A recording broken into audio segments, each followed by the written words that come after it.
Bom dia, terceirão de história. Vamos para a semana 5. Vamos fazer o capítulo 5 sobre o fascismo, tá? A grande parte dos capítulos eu linkei com a matéria do segundo para agilizar o processo, porque a matéria mesmo é só uma repetição do terceiro ano, né? Então eu linkei os vídeos do segundo. Nessa não, essa a gente precisa falar. Então o fascismo, o nazifascismo, ele surge no bojo da crise de 29. Em 1929 tem a crise econômica mundial. A economia mundial quebra porque os Estados Unidos quebra por uma supervalorização depois da Primeira Guerra Mundial. Os Estados Unidos ele reconstrói o planeta todo, todas as potências são reconstruídas pelos Estados Unidos, só que essa euforia, esse estilo de vida americano de consumir, consumir, consumir, vai levar a uma superprodução americana e vai quebrar a economia americana. Consequentemente, os banqueiros vão retirar o dinheiro que estão nos países e devolver para os Estados Unidos. E aí vai quebrar os países. A Alemanha e a Itália, que já estavam em situações difíceis, entram em colapso financeiro e dá margem para a ascensão desses regimes.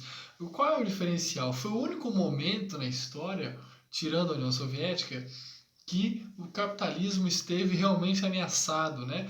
Que o capitalismo e a democracia, principalmente a democracia, começou a ser colocada em xeque. Porque após a crise de 29, não se acreditavam mais na democracia e não se acreditava mais no capitalismo. Então esses líderes surgem com a ideia de Estado forte, Estado superior, ou seja, você não é nada. O Estado, sim, todos nós somos o Estado. Se precisar sacrificar você em prol do Estado, tudo bem. A ideia, então, de cultuar o líder, que no caso é o Mussolini na Itália e o Hitler na Alemanha, a forte propaganda, né?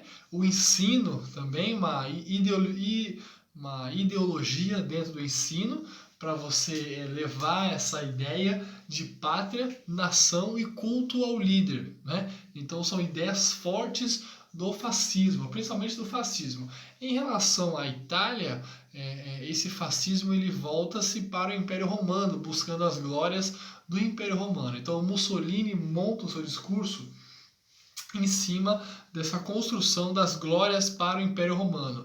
E no caso da Alemanha, uma vingança em relação à Primeira Guerra Mundial. Então nós temos a propaganda, o culto a um líder, né, um líder supremo, um culto a Deus, a pátria, a nação e o Estado acima do indivíduo.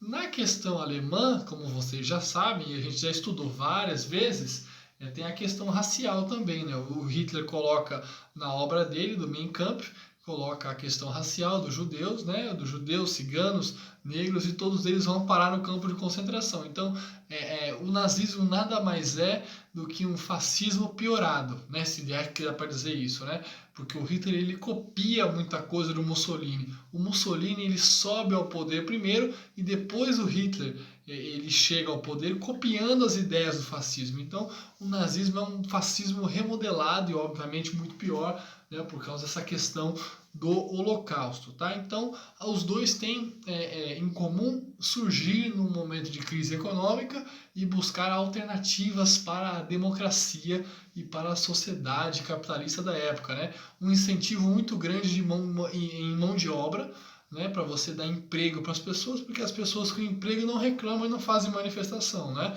No caso da Itália, grandes obras, e no caso da Alemanha, a indústria bélica. Né? Então nós temos aí a ascensão do fascismo, que será derrotado na Segunda Guerra Mundial. Tá bom?